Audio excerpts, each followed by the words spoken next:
Juba esimestel pikematel välismaareisidel kogesid siinse ranna kuulsad kaptenid Markson ja Martinson, et niisuguste sõitude jaoks tuleb tihti teadmistest puudu.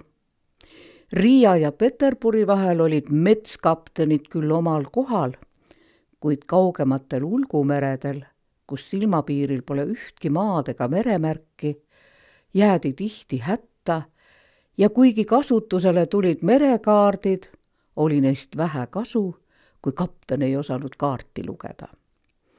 Kui merel kaotati orientiir, siis peeti silmas ühte ja ainumast kindlat kurssi seni, kui kusagilt ilmus nähtavale maatriip.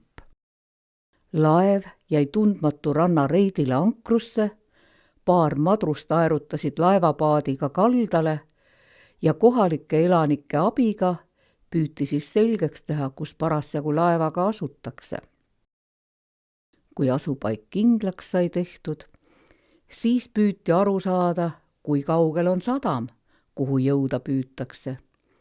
Tihti oli probleemiks seegi, et ei osatud võõrast sadamast abi küsimiseks vajalikku võõrkeelt. Rikkamad laevaomanikud palkasid seetõttu laeva kapteni, diplomiga mehe, kuid laeva jumalaks, keelajaks, käskijaks jäi ikka alati laevaomanik ise. Haritud inimest, kaptenit, oli laeva vaja ka selleks, et erinevates sadamates tuli klaarida võimudega laevapaberite üle. Kuid kust pidi kohalik mees diplomi saama?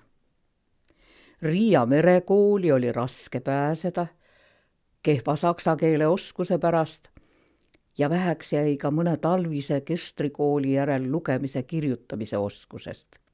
Nii pidasid mehed nõu ja otsustati luua Heinaste merekool, kus aastast 1864 sai õppida maakeeles kõike seda teadmist, mis meremehele vajalik.